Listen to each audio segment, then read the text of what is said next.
Hello everyone, welcome to स्वरूप classes YouTube channel. आज हम लोग स्टार्ट कर रहे हैं हाइड्रोलिसिस ऑफ सॉल्ट। इक्विलिब्रियम का कुछ लास्ट बचे हुए टॉपिक में से एक है। तो चलिए देखते हैं कि सॉल्ट किस तरह से हाइड्रोलाइज होते हैं। तो फर्स्ट ऑफ ऑल, सॉल्ट्स का फॉर्मेशन किससे हो सकता है और वो किस तरह से फॉर्म हो सकते हैं उसके बारे में बात करेंगे। सो फर्स्ट, सॉल्ट्स हमें स्टार्टिंग में 10th क्लास में ही बताया जाता है कि सॉल्ट्स को हम बेसिकली फॉर्म कर सकते हैं एसिड प्लस बेस से। एक H प्लस और OH माइनस का एसिड प्लस बेस, ये हमें फॉर्म करके दे देगा सॉल्ट प्लस वाटर। अगर आपको वाटर चाहिए तो ये H प्लस का एसिड होना चाहिए और बेस OH माइनस का होना चाहिए।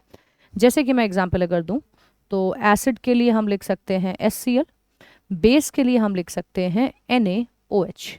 इन दोनों से मिलके हमें एक सॉल्ट मिलेगा जो होगा NaCl और साथ में हमें मिलने वाला है H2O। ये फॉर्मेशन मैं यहाँ पे बता रही हूँ क्योंकि हाइड्रोलिसिस ऑफ सॉल्ट के लिए हमें इस बात को भी देखना ज़रूरी है कि वो सॉल्ट बना किससे है। ये बात हमें हेल्प करेगी। तो चलिए देखते हैं। तो फर्स्ट, अगर मैं कहूँ कि सॉल्ट कितने टाइप में हो सकते हैं, तो फर्स्ट मैं कहना चाहूँगी टाइप्स ऑफ सॉल्ट के बारे में, जिनकी हम हाइड्रोलिसिस भी कहेंगे।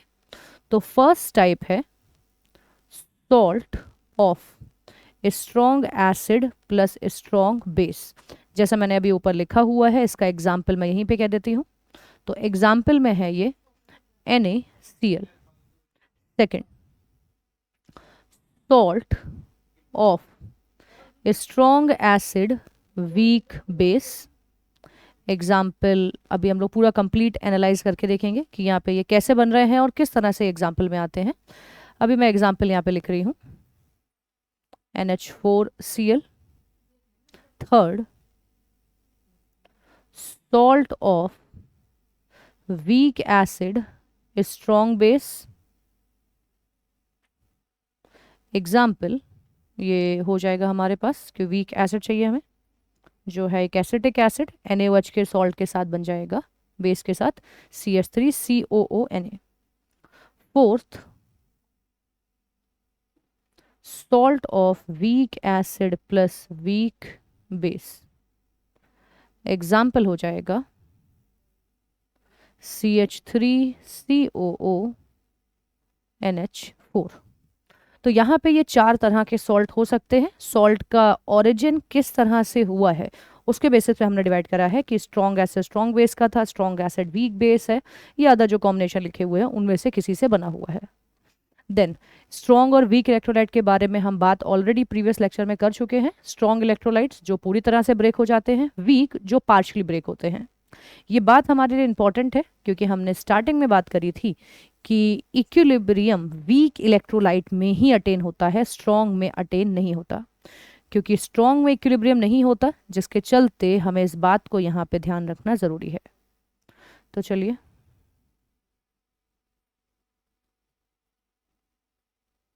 अभी देखते हैं इसके साथ। तो फर्स्ट हम कंसीडर कर लेते हैं salt of strong acid strong base. तो फर्स्ट वन हुआ salt of strong acid strong base. तो जैसा मैंने आपको यहाँ पे भी फॉर्म करके बताया कि HCl और NaOH की मदद से हम NaCl बना सकते हैं। लेकिन अगर अभी देखा जाए तो इसमें से दो आयन मिलेंगे। एक आयन है Na प्लस और दूसरा आयन है Cl माइनस। Na प्लस और Cl माइनस दो आयन है यहाँ पे, लेकिन ये भी स्ट्रॉन्ग इलेक्ट्रोलाइट से आया हुआ है जो स्ट्रॉन्ग बेस था। ये भी स्ट्रॉन्ग का ही है जो स्ट्रॉन्ग एसिड का है, जिसके चलते ये दोनों ही स्ट्रॉन्ग ओरिजिन के हैं और स्ट्रॉन्ग में इक्विलिब्रियम नहीं होता, जिसके चलते यहाँ कोई इक्विलिब्रियम नहीं मिलेगा हमें। No equilibrium means no hydrolysis. यहाँ किसी तरह से वाटर के साथ कोई इंटरेक्शन दोनों में से किसी आयन का नहीं होने वाला है। ये स्ट्रॉन्ग इलेक्ट्रोलाइट से आए हैं। ओके, तो सेकंड लेते हैं हम लोग कि सेकंड में क्या होगा।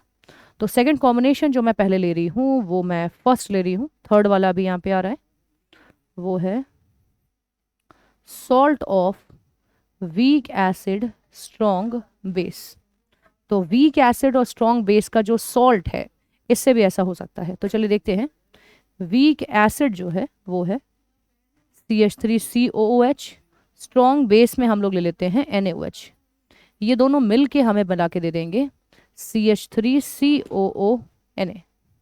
तो ये सॉल्ट है जो मैंने एग्जाम्पल वहाँ लिखा भी है कि ये वीक एसिड और स्ट्रॉन्ग बेस से आया है। तो अगर मैं इसको ब्रेक करके देखूं तो इससे ये वाला जो हमारे पास सॉल्ट है, इस सॉल्ट से हमारे पास जब हम ब्रेक करेंगे तो दो आयन मिलेंगे। एक होगा एसिटेट आयन और दूसरा आयन होगा Na+। जिसमें से जो ये पहला वाला हमारा आयन है ये वीक ऑरिजिन का है, मतलब ये वीक एसिड से बिलोंग कर रहा है। सेकंड स्ट्रॉन्ग ऑरिजिन का है, ऑरिजिन मतलब जिस चीज़ से ये बना है वो एक स्ट्रॉन्ग बेस था। तो जो स्ट्रॉन्ग था वो तो हाइड्रोलिसिस नहीं करने वाला, उसमें कोई इक्विलिब्रियम नहीं आएगा। लेकिन जो वीक है उसमें इक्विलिब्रियम हो सकता है। तो वीक में इक्विलिब्रियम पॉसिबल है, जिसके चलते फाइनली हम कह सकते हैं कि यहाँ पे होगी हाइड्रोलिसिस। हाइड्रोलिसिस होगी किसकी? उस आयन की जो वीक ऑरिजिन से आया है, और ये होगा CH3COO-। हाइड्रोलिसिस मतलब ये इंटरेक्शन है वाटर के साथ इस आयन का। तो मैं आपको बता दूं, स्टार्टिंग में ये मैंने सॉल्ट का फॉर्मेशन लिखा है कि सॉल्ट कौन सा है, कैसे बना है। यहाँ पे ये सेकंड स्टेप में मैंने सॉल्ट कैसे ब्रेक हुआ है ये बात बताई है। और फाइनली हम ये थर्ड यहाँ देख रहे हैं कि उसकी हाइड्रोलिसिस होगी। तो हाइड्रोलिसिस इसका हमें देखना पड़ेगा कि ये कैसे ब्रेक होगा, या मैं कहूँ तो किस तरह से ये वाटर से इंटरेक्ट करेगा। चलिए स्टार्ट करते हैं। तो एसिटेट आयन CH3COO- ये सॉल्ट की वजह से वाटर में आएगा और वाटर के साथ ये इंटरेक्ट करेगा। इंटरेक्ट करने का मतलब कुछ रिएक्शन है, देखते हैं कैसा कर रहा है, और एक इक्विलिब्रियम भी बनाएगा। वाटर के साथ जब ये आएगा तो वाटर में पॉजिटिव के तौर पे H+ आयन होता है, जिसके चलते CH3COOH हो जाएगा और हमें बाई प्रोडक्ट मिलेगा OH- आयन। तो एक एसिटिक एसिड और OH- बन जाएगा। ये वीक है जिसके चलते बैक प्रोसेस भी चलेगा और ये रिएक्शन एक इक्विलिब्रियम ले लेगी और ये कहलाएगा हाइड्रोलिसिस ऑफ एसिटेट आयन, जो पर्टिकुलरली हमारे एक सॉल्ट से हमें मिला है, जो सॉल्ट था CH3COONa, जिसके बारे में हमने स्टार्टिंग से कहा हुआ है। अब इस हाइड्रोलिसिस की वजह से क्या क्या होता है तो चलिए देखते हैं। फर्स्ट ऑफ ऑल, यहाँ पे जो आयन हमें देखने को मिल रहा है जो रिलीज हुआ है वो है OH-। इसका मतलब इस हाइड्रोलिसिस से, या मैं कहूँ जो ये सॉल्ट होगा वो बेसिक होगा। बाकी इसके बारे में मैं जनरल बात आपसे कहना चाहूंगी। NaCl स्ट्रॉन्ग एसिड और स्ट्रॉन्ग बेस का होता है, इसलिए ये सॉल्ट होता है न्यूट्रल। दूसरा, स्ट्रॉन्ग एसिड और वीक बेस का है, तो यहाँ पे वीक बेस है, स्ट्रॉन्ग एसिड है, तो जो डोमिनेटिंग नेचर का होगा वैसा ही सॉल्ट होगा, तो ये सॉल्ट हो जाएगा एसिडिक। यहाँ पे स्ट्रॉन्ग बेस है, इसके चलते ये सॉल्ट हो जाएगा बेसिक। यहाँ पे कोई भी डोमिनेटिंग नेचर नहीं है, तो ये एसिडिक भी हो सकता है, ये बेसिक भी हो सकता है, और ये न्यूट्रल भी हो सकता है। तो ये होगा डिपेंडिंग कि ये किस तरह से वीक एसिड अच्छा था कि वीक बेस अच्छा था। तो ये कैसे भी हो सकते हैं। करंटली अभी हम देख रहे हैं OH- रिलीज हुआ है, इसका मतलब ये सॉल्ट जो हमने लिया था ये बेसिक था, तो ये बेसिक सॉल्ट है। तो इसी पे इक्विलिब्रियम लेंगे, कुछ कॉन्स्टेंट्स डिफाइन करते हैं, तो नेक्स्ट पे चलेंगे। कुछ कॉन्स्टेंट्स डिफाइन करके देखते हैं कि ये क्या चीज़ें बता रहे हैं। तो फर्स्ट हमने देखा एसिटेट आयन है वाटर के साथ इंटरेक्ट कर रहा है, जिससे CH3COOH और OH- हमें मिल जाएगा। ये इक्विलिब्रियम है जो मेंटेन हो जाएगी यहाँ पे, और इस इक्विलिब्रियम के लिए हम कांस्टेंट लिख सकते हैं, क्योंकि ये वाटर यहाँ पे इंटरेक्शन है, हाइड्रोलिसिस हो रहा है, इसलिए हम इसको KH लिखने वाले हैं। तो ये KH है जो यहाँ पे लिख के आया है। इसको हम कैसे लिखेंगे? इक्विलिब्रियम कांस्टेंट वही प्रोडक्ट अपॉन रिएक्टेंट, तो प्रोडक्ट अपॉन रिएक्टेंट। तो इसके बाद हम रिएक्टेंट यहाँ पे लेंगे, और रिएक्टेंट में हमारे पास दो चीज़ें हैं, बट वाटर एक लिक्विड स्टेट में है प्योर फॉर्म पे, तो उसे हम यहाँ कंसीडर नहीं करते। तो ये जो हमारे पास फॉर्मूला बना है प्रोडक्ट अपॉन रिएक्टेंट करके, ये है हमारा हाइड्रोलिसिस कांस्टेंट KH। ये हाइड्रोलिसिस रिएक्शन है और ये हाइड्रोलिसिस कांस्टेंट है। ओके देन हाइड्रोलिसिस से हम कुछ और चीज़ें भी कंक्लूड कर सकते हैं, तो चलिए देखते हैं क्या कंक्लूजन्स हैं हमारे पास। इन कंक्लूजन्स में हमने जैसा कहा कि ये OH माइनस आयन रिलीज कर रहा है, तो इस OH माइनस आयन की रिलीज में यहाँ पे ये बात कंफर्म हो रही है कि ये एसिडिक है।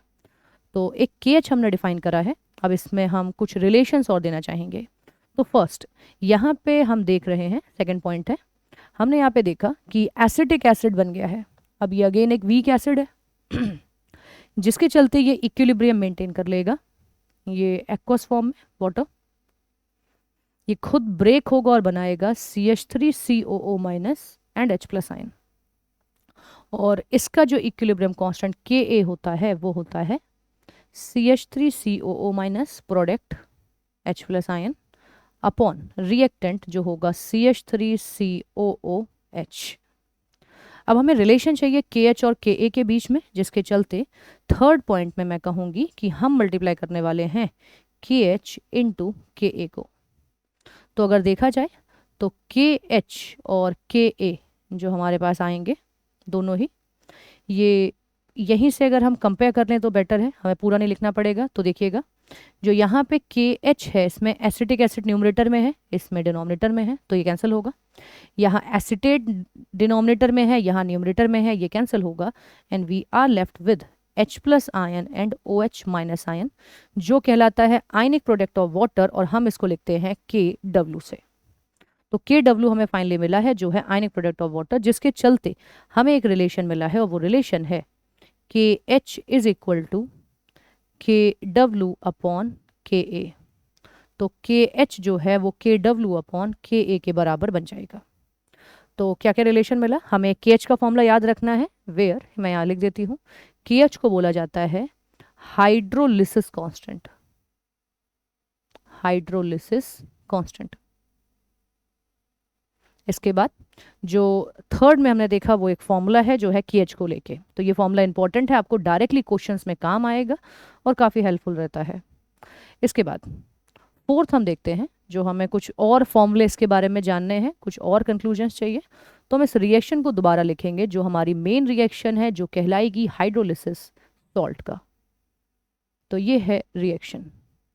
अब यहाँ पे हम लेट कर लेते हैं कि जो ये कंसंट्रेशन था इसका आयन का वो था C, स्टार्टिंग में ये दोनों रहेंगे 0, वाटर कंसीडर नहीं कर रहे हैं। लेट करते हैं C में से C अल्फा पार्ट फिनिश हुआ है तो ये C अल्फा बनेगा, बट एक चीज़ मैं यहाँ एडिट कर रही हूँ, अल्फा की जगह हम H लेने वाले हैं। H को हम बोलेंगे डिग्री ऑफ हाइड्रोलिसिस। ज़्यादा फर्क नहीं है, वहाँ डिग्री ऑफ डिसोसिएशन था, यहाँ हाइड्रोलिसिस हो रही है तो इसे डिग्री ऑफ हाइड्रोलिसिस बोल दिया जाएगा जो CH है। तो CH जो फॉर्म हुआ है वो CH, दोनों चीज़ें CH अमाउंट से फॉर्म हो जाएंगी। KH की वैल्यू अगर हम इनके टर्म में चाहें तो CH होल स्क्वायर, क्योंकि 2 बार आ रहा है, और डिवाइड में हो जाएगा C माइनस CH, एक C कैंसिल हो जाएगा and we are left with H square 1 minus H, और एक C बचा रहेगा। 1 माइनस H निगलेक्ट हो जाएगा क्योंकि H काफ़ी स्मॉल होगा, तो इसे हम मैक्सिमम टाइम निगलेक्ट ही कर देते हैं। बहुत एक एक्सट्रीम केस में हो सकता है कभी कि K की वैल्यू काफ़ी बड़ी दे दी जाए तो उसे निगलेक्ट ना करें। ज़्यादातर मेंस और नीट पे ऐसा नहीं हो रहा है, वो निगलेक्ट करवा रहे हैं।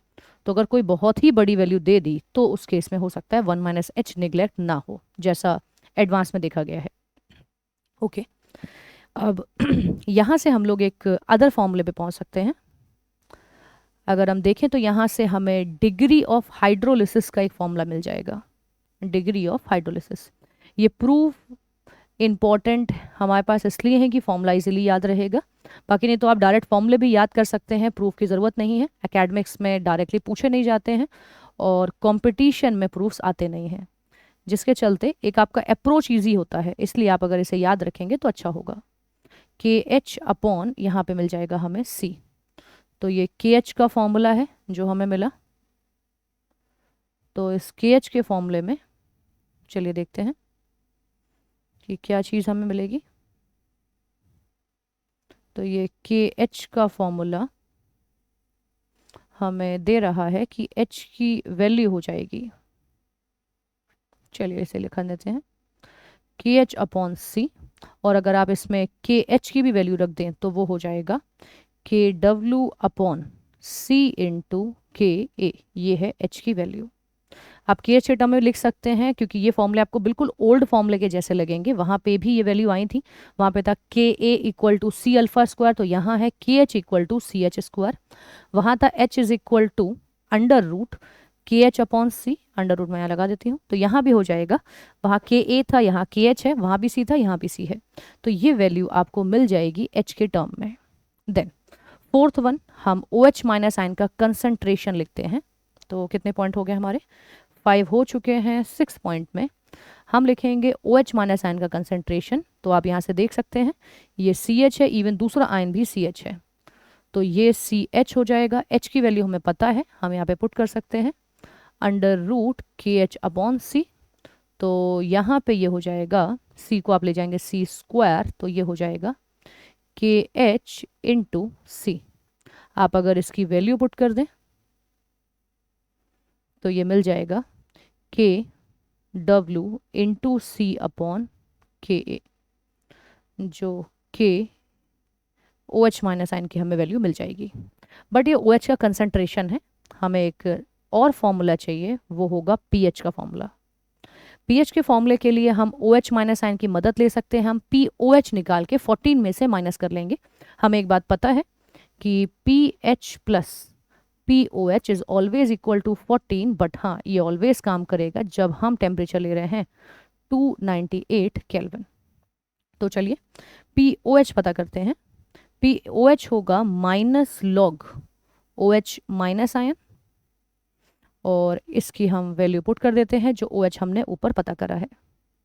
तो ओ एच को अगर हम पुट कर दें तो हमें मिलेगा P H is equal to minus log, और ओ एच माइनस आयन की वैल्यू रखते हैं under root K W into C upon K A.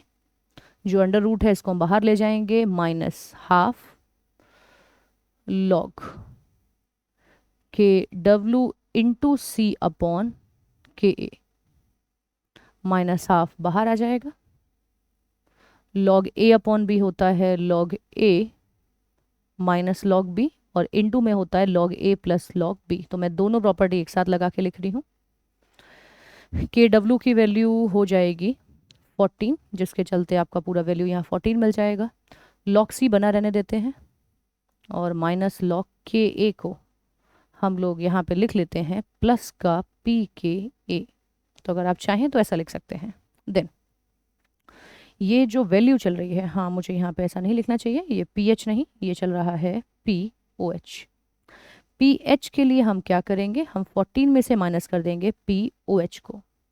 तो चलिए करते हैं। तो ये क्या हो जाएगा, 14 माइनस, जो ये प्लस हो जाएगा क्योंकि माइनस माइनस प्लस, हाफ 14 जो यहाँ पे मिलेगा हमारे पास, क्योंकि हम डायरेक्टली इससे वैल्यू ले रहे हैं जो डायरेक्टली हमें एक रेंज बता देगा।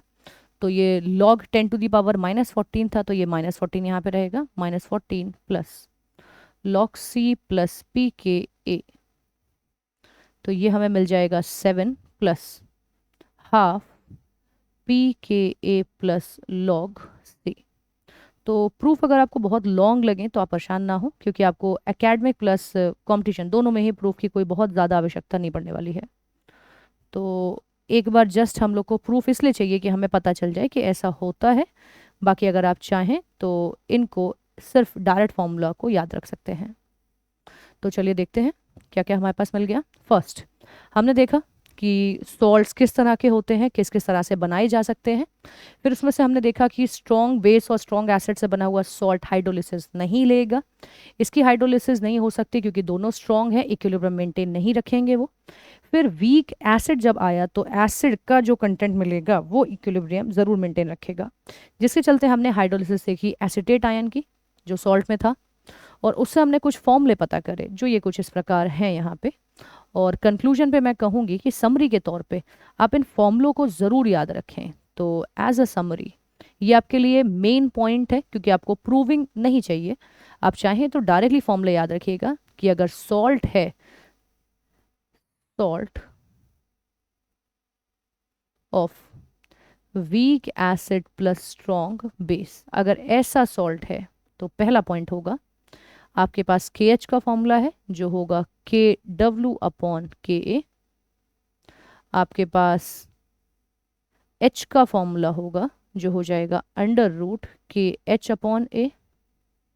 आपके पास ओ एच माइनस होगा, जो मैं कहूँगी दोनों फॉर्म याद रखिएगा, एक सी एच फॉर्म भी और एक अंडर रूट की एच इंटू सी भी। आपके पास एक पी एच का फॉर्मूला होगा जो होगा 7 प्लस हाफ पी के ए प्लस लॉग सी। यहाँ पूरे में एडिशन आएगा, तो ये पहला फॉर्मूला है, ये एडिशन में बना रहे इसके लिए ही मैंने इस वाले को पहले प्रूफ करा है। तो ये कुछ फॉर्मूले हैं जो ऑलरेडी पीछे अगर आपने वीक एसिड वीक बेस के लिए डेरिवेशंस करे हैं तो बहुत ही नॉर्मल आपके लिए फॉर्मूले हैं जो आप आसानी से याद रख पाएंगे। तो फिर भी अगर कोई हेल्प चाहिए हो तो वीक एसिड मैं कुछ ऐसा कहती हूँ, weak acid A for the addition, तो ये फॉर्मूले में यहाँ पे एडिशन आने वाला है, जो आप जब सारे फॉर्मूले देख लेंगे तब इस बात को रिकॉग्नाइज कर पाएंगे, क्योंकि कुछ में यहाँ पे माइनस आता है। तो ये था हाइड्रोलिसिस जो है एक सॉल्ट का, जिसमें से मैंने एक पार्ट अभी डिस्कस करा है, वो है वीक एसिड और स्ट्रॉन्ग बेस का। ये फॉर्मूले हैं, डायरेक्ट एप्लीकेशन है, कोई बहुत लॉन्ग मेथड नहीं है, और अगर मेथड लॉन्ग है तो वो कुछ एडिशनल चीज़ें हैं, कोई प्रूविंग से आपसे पूछने वाला नहीं है। तो ये 4 फॉर्मूले आपके लिए कंपलसरी हैं जिन्हें आप लर्न कर ले और इनसे आपको काफ़ी हेल्प मिलेगी। सो नेक्स्ट प्रूविंग नेक्स्ट फॉर्मूले के लिए मिलते हैं नेक्स्ट लेक्चर में। Thank you for watching.